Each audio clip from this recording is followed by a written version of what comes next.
In this video you can see the designing and the making of a drawer cabinet. The lamp and the table I made, go see them in my channel, made me aware of my creative skills and made me think of a new principle for my channel and maybe even a new life motto. From now on I want to make things I've never seen before. In today's project, a drawer cabinet, I wanted to do something with the inner layers of plywood. No, I had yet no clue where that would take me. Because I don't want to make things that already exist, I won't make the drawers itself. No dovetails and so on for me. I wanted to have sturdy drawers with a soft close mechanism, so I got me this little second-hand Ikea cabinet from the internet. This is it, with the top 3 drawers out and the front of the remaining drawer off. For the project I had in mind, it was essential that I could cut the plywood in an angle of 45 degrees. So the first thing I did was run a test with my circular saw to see if it could do that. But no matter what I did, it stopped at 43 degrees or so. So I dumped it and got me a new one.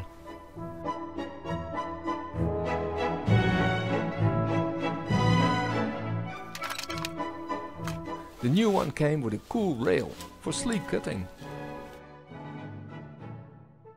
The Ikea cabinet had no top, and what I did was replacing the sides and making a top. I used the original bottom. I first cut the sides, the top and the front, and then I transferred the mechanisms of the drawers.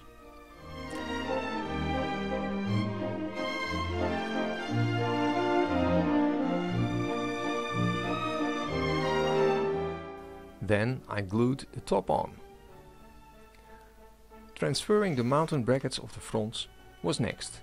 That was a painstakingly accurate job. It had to be right, up to the millimeter. Time to look at the result so far. You can't imagine how proud I was of this box, the basis of my new cabinet.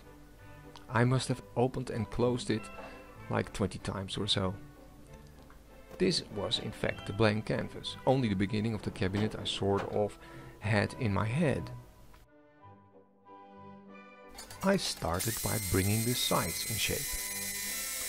Then I did a test on a scrap piece that came off the sheet of plywood. By sanding with an angle grinder, there finally was a shape that I liked. I decided to go that way, although it was quite different from what I had in mind.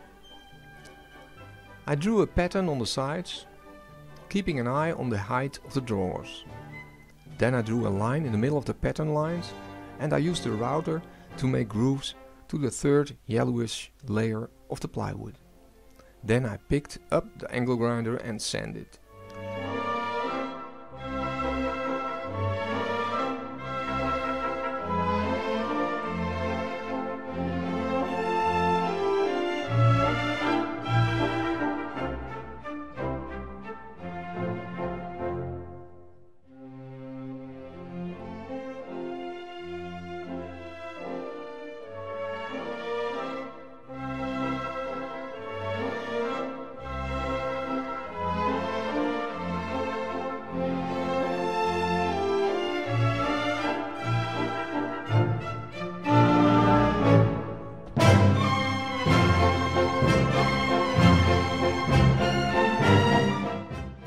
After hours of sanding, this is what came out. It was kind of shock for me, because it looked so different from what I had imagined. I had to think about that. But the cabinet was not yet finished. I made the cabinet with the top and the bottom drawers in, so I had to separate the drawers from each other, and I had to come up with some way to be able to open them. I thought about something like holes in the front, but I knew I didn't want any handles. In the end I decided to make little openings in the sides, so the shape of the front would remain untouched. What was left was separating the 4 fronts. Just by hand I determined the middle of the pattern and drew a line there.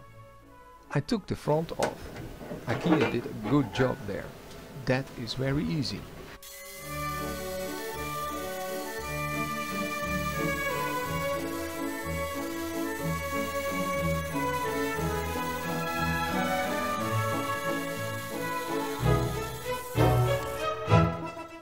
After the cutting, the fronts could be mounted again. The original drawers had 3 mm in between them. My drawers had less than 1. In the end I had to sand them to widen the gaps a bit. Still, I'm pretty proud of them. Seeing this, I wasn't very satisfied. First, it turned out completely different than from what I had in mind. And second, I didn't like the combination of the waves and those colors, pink and yellow. It gave it a bit of an ugly organic look. My conclusion so far: nice craftsmanship, but ugly. Then I thought, I might be able to save the day by giving this box so much color that the original colors would blend into each other. That would take away that organic look. I put all the colors I had in a row and would try the best of them on my piece of scrap.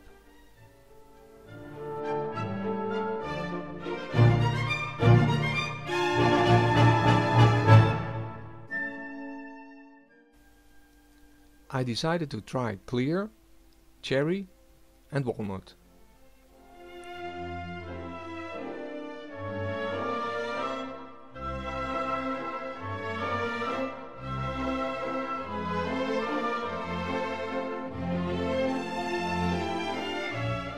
After a few strokes, I realized that I got the wrong can.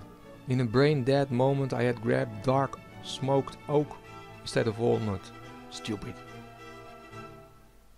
So I painted some walnut next to it.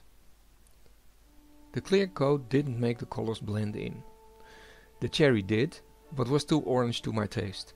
So I liked walnut the best. Walnut it would be. Because it was way too cold in my garage to finish, I was allowed to put it in the bathroom.